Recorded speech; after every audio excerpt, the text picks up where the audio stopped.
Hello, and welcome to This Week in X. This is the weekly show where I help you get caught up on all of the new X-Men comic books and collected editions out from Marvel Comics. This week, on March 21st, there were only 2 new X-Men issues, which is a really small week for Marvel. Those 2 issues were Cable 155 and XMen Gold issue number 24. There are also a handful of collected editions, so we'll talk about those too.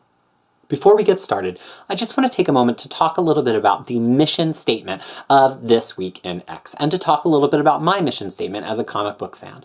I'm a major X-Men fan, which you can see from my shelves and also tell from my webpage, Crushing Crisis, which has the most definitive guide to collecting X-Men on the entire internet. In fact, in my collection, not just in the shelf, but throughout my house, I own every X-Men comic book released over the first 50 years of X-Men.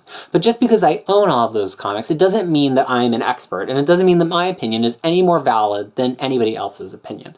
And I'm also just not a walking encyclopedia of X-Men. There's a lot of people out there that are the kind of people that can remember every reference and reference every story, and that's not me. But I'm also a huge comic fan, not just of X-Men. I read a ton of comics every week. I have a massive collection of comics. I love the art form. X-Men brought me to it, but I love so much more than the X-Men. So when I'm reviewing these X-Men comics for you, I'm not trying to tell you about the total plot, because I want you to go out and buy the issue if it sounds interesting to you. I'm also not going to catch every little reference that's in the book. But what I'm trying to do is tell you, is it a good comic book? And I'm not grading on any kind of X-Men scale where I'm giving extra points for a comic just because it's got X-Men characters. If I'm reading comics from DC, Image, Boom, Black Mask, Vault, Aftershock, and they're all better than the X-Men issues, then the X-Men issues are not great.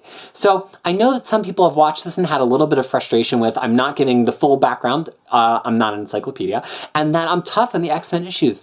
I am. If you're looking for an X-Men show that's just going to celebrate every issue of X-Men, this is not your show. But what it is, and what I hope it can be for you, is a show that helps you understand where the X-Men stories are right now, and help you know which ones to step into, and what past X-Men stories they might be majorly referencing. Now, I'll admit, sometimes my own biases against some of these stories and their tropes can get a little bit in the way, and I come down a little bit heavily on some of the series, and I'm going to try to watch out for that. And I love when you make comments about that, because you're my feedback, and this is how we have a two-way conversation. I'm on the video, and then you're in the comments. So I definitely invite you to keep commenting on this stuff. And now let's get to this week's 2 X-Men issues. First up this week is Cable issue 155, which is a new arc with a new creative team, so it should be a great place for you to pick up this title. Cable issue 155 was written by Zach Thompson and Lonnie Nadler, with art from German Peralta, colors from Jesus Bertov, letters from Travis Lanham, and a cover from Daniel Warren Johnson and Mike Spicer. This issue of Cable picks up very fresh. It does not make more than a passing reference to the last 2 arcs, which were by James Robinson and Ed Brisson.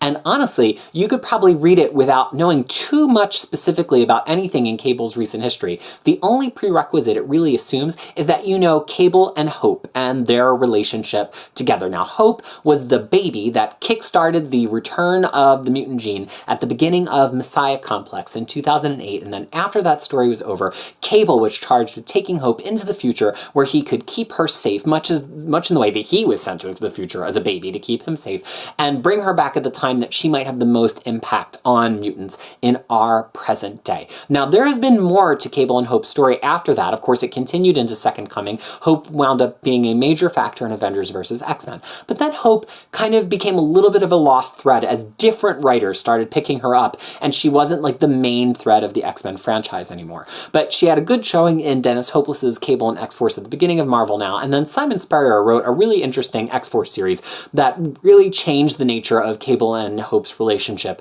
and that was towards the end of Marvel Now. I think that series was in 2014. So we haven't seen a whole ton of Hope since then, although she has made a few appearances, including in Jean Grey's title. And in this issue, you know, it's fascinating. I really liked it. I've seen a lot of positive commentary about it on the internets from a lot of X-Men fans, and I want to try to communicate to you why it seems interesting, so you can decide if it's the kind of Cable that you want to tune into. So the first thing is to think about who Cable is. He was infected by this techno-organic virus back in X Factor shortly before the original X-Men stopped being the cast of X Factor, and he's sent to the future.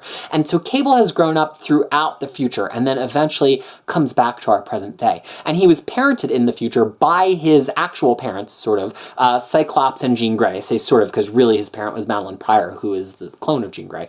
But they flung their consciousness into the future to help raise him in the adventures of Cyclops and Phoenix shortly after they got married. So Cable has this pedigree of a character who is displaced in time and who also has this idea of like you do the right thing at the right time, right? He had to be brought up in the future. His parents traveled to the future to bring him up, but then he had to come to the past or our present to prevent bad things from happening. And there's a question that always hangs over Cable to me of like, why is he in our present? Why is this the best place for him to be if he has all of time that he could be in averting disaster? And one of those answers is, well, he does travel all throughout time and averts all sorts of disasters. But the other thing is that this time is a pivotal time. We're really still in the first and second generation of mutants that have been born. Even though we're like in the 5th or 6th genesis of X-Men, we're not to the point that there's a lot of 80-year-old mutants wandering around the world. We're still pretty young in their expansion as a separate species. And so this is a really critical moment in time. And if you appreciate that about Cable, it helps to bring into perspective some of his stories, and especially this story,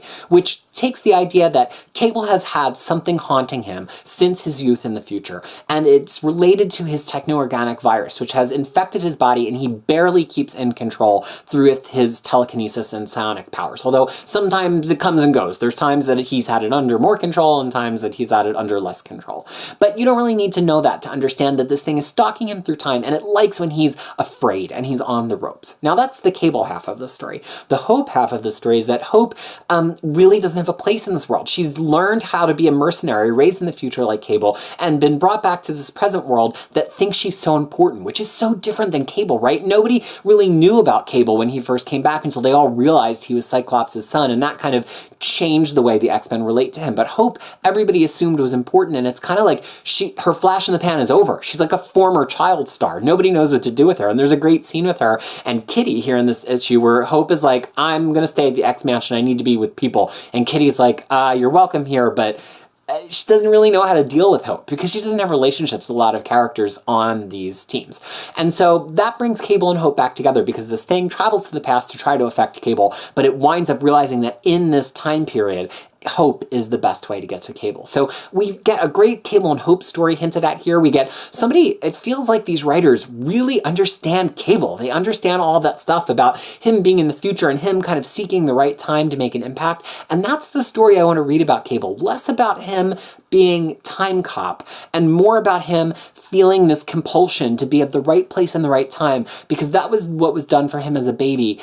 Or else he would have died, but it also deprived him of his family. And he's trying to correct that again and again in his own kind of version of Groundhog's Day. I think that is like core to the character of Cable, more than the guns, more than the techno-organic violence, or virus rather, and violence. It's about trying to get something right. And I just think this issue nailed it. It's not my favorite issue of all time. The art was strong, but it wasn't the best art ever. The story was interesting, but it wasn't the most riveting story ever. But it's the right track. And I think if you've ever wanted to read about this character, whether you have a long-held love for him from the 90s or you're just finding out about him in the commercials from the Deadpool movie, I think this is a really safe place to pick it up. Our second and final issue this week is X-Men Gold issue number 24.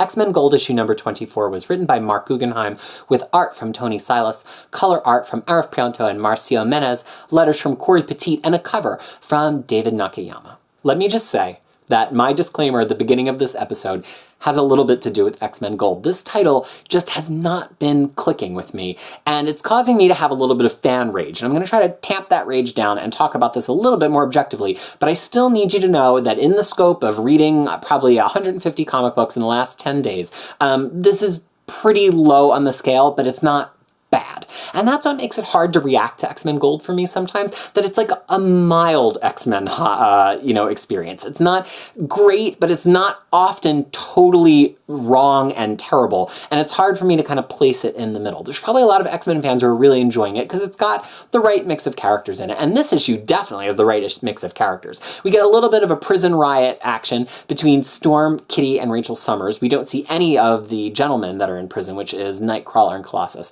And then we also get this new team that's being co-chaired by Iceman and Rogue, who are in the wild, that are fending off a character that we met in Uncanny Avengers, and who's like infecting Manhattan with vines and plants and things. So ostensibly, it's like a pretty neat story. There's X-Men on two different fronts. They all get to kind of do their thing, and it actually features some of the characters kind of nicely. So there's not a whole lot you need to know about Storm, Kitty, and Rachel Summers in terms of their action in prison here. Callisto is there, but it doesn't really rely too much on your knowledge of Callisto. There's a little bit about Storm's claustrophobia, but really it's just remembering that these characters are all formidable fighters without their mutant powers. Kitty is a ninja, let's not forget, and Storm was without powers for years and still led the X-Men. And so they get into a little bit of tussle, and it's satisfying to see that an author, remember, it's not just Kitty who's tough, but it's also Storm and also Rachel Summers. And so that was actually pretty fun to see.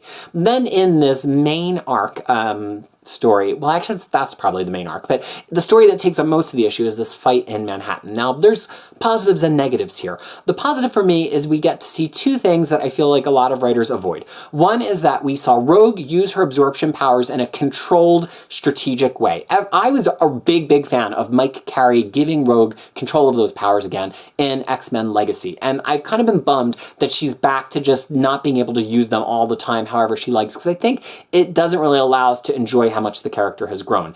And I feel like Guggenheim in this issue kind of found a way to straddle the line. He's got flying tough Rogue, but then he has Rogue who allows herself to be vulnerable for a second and absorb the powers. Now, you might argue that she didn't really see enough of a negative effect on her from absorbing the powers in this instance compared to what we've seen in the past, but I think her mindset of going into it, knowing what she was going into, actually really affects how she takes on the powers, as opposed to when it's just like a lash out, which she does just because, it's her only option. And the other thing that I liked here is it showed Magma to actually be a character that is not like a dumb marginal character. I think a lot of people always treat Magma as like D-list, and she's just there for the visual impact. And here we actually get to see her do a little bit of problem solving, and that actually was enjoyable to me. I don't know if it was like a character moment necessarily, but I think it acknowledges that she's been around for a long time, and she can make some good decisions. Now, that all said, there are some things about this issue that just did not make any sense to me. Armor comes in her big psionic exoskeleton, and she's firing like a giant cable-sized gun. Now, she just did appear in the last Cable arc, Newer Mutants, so maybe she's got some vestigial memory of that, but it was a very strange moment for me with Armor. Ink continues to be a weird cipher. He's just a favorite character of Mark Guggenheim, and I don't know if he's got fans out there, but he never really feels like he has a specific voice. But the thing that like really actually bugged me as part of this is not so much any one character, action, or voice, but the art just was not supporting the action. I read comics pretty quickly. I'm a fast reader in general, but I will pause and linger, especially when there's an action sequence, because I want to understand what's happening. And I lingered the heck out of this action sequence. Iceman freezes the vines, and he wants Rogue and Ink to shatter them, and then they get shattered, and they're like, oh, but it didn't work. But there's no visual evidence on the page of it not working. There's really no evidence at all what they were planning to do other than just knock back this one section of vines. And there's no evidence that that worked or didn't work. And there's a couple of points in this Manhattan fight where the art kind of does that, where the characters say that something happened and you're like, oh, that's news to me. Now, the art works a little bit better in the prison fight, but I'm not a huge fan of this artist, Tony Silas. He's been on a couple of issues now. He draws these very kind of like angled faces, and it seems like it has a very, very slight manga influence to him. But the character models all start kind of looking samey in the face, even though they have distinct costumes. And again, I just don't feel like the action is very dynamic and strong storytelling. So this is not a bad issue. It's just on the weak side for me. If you've been waiting to pick up a new X-Men story, I just don't know if this Gold story is necessarily going to thrill you. You could start with the previous issue and see where this Iceman Rogue team up came from, but it's kind of just like I said, it's like mild X-Men. We've got 3 new X-Men collections this week, 2 of recent series, and 1 that is a first-time collection of an older run of Uncanny X-Men. So the 2 newer ones is Generation X, Volume number 2, Survival of the Fittest. This is the back half of that excellent Christina Strange Generation X series. I definitely think you should pick it up if you enjoyed the old Generation X. It doesn't have the same characters, but has a really similar kind of schoolyard feel of characters that are new to being X-Men and who need some guidance. And it was written with great voicing of the characters, which clearly is something I care a lot about. Big endorsement from me. The other one is X-Men Blue Cross Time Caper. This was the arc that came before the X-Men Blue going into space with Venom in the Poison X arc. And it was a point that X-Men Blue finally kind of made sense for me. The X-Men travel forward and backward in time to try to figure out what is going on with the time stream, and it actually lets us know something big about the original X-Men that have been displaced to our time and if they're ever going to get to go back. You can see the reviews of it in past episodes of this series. That's pretty cool. Now we're getting to the point that I've reviewed the comics that are in the collection, so that's neat. The other collected edition out this week is a little strange. It's called X-Men Blue Volume 0 Reunion, but it has nothing to do with the current X-Men Blue. It's not even a team that was ostensibly called the Blue Team, which was what the X-Men 1991 series team was called when it first launched. So what is it and why does it exist? Well, it's a collection of a period where the original 5 X-Men are back together as Cyclops and Jean are somewhat headlining the team that is in Uncanny X-Men. It's a collection of issues that directly follow the relatively recently released Trial of Gambit, which takes us through Uncanny X-Men 350. This picks up with Uncanny X-Men 351. So it's a period of X-Men that's never been collected before, and there's also going to be a Gold Volume 0 collection that picks up the other title from this same period. So why am I kind of about it? It's something I've wanted forever, and it fills in a fantastic gap that's actually pretty highly regarded by a lot of hardcore X-Men fans who've been reading it all along and stuck with it towards the latter half of the 90s. But it's a little bit strange because this period actually crosses over a lot between Uncanny X-Men and X-Men, but this just sticks with one of the titles. And it also is a period that's very tidily between two other periods, and it seems like it was rife for Epic Collection or Omnibus, and it's weird that we're just getting it in trade paperback that's got this weird gold and blue trade dress that has nothing to do with the other trade paperbacks of that period. So I actually do think that it's worth picking up if you like post-Onslaught 90s X-Men, but especially because it fills in a big gap, and I love filling in gaps because I want a whole X-Men bookshelf. I don't want to have to deal with any single issues. That's it for this week in X. Next week in X, there's actually only going to be 3 issues of X-Men comic books out. That is Legion number 3 of 5, Old Man Logan number 37, and X-Men Blue number 24, which continues to follow what's been going on Earth while the X-Men have been in space for their Poison X arc. I would love it if you would leave me a comment below. Let me know what you thought of this episode, my comments on these 2 new issues, and my mission statement about what this show is all about. And if you're liking this show and my opinions on X-Men, I would love it if you would subscribe to this channel. I love bringing you regular comics content. I have a lot planned for the upcoming weeks, so I'd love it if you would tag along for that adventure. Thank you so much for watching This Week in X from Crushing Comics.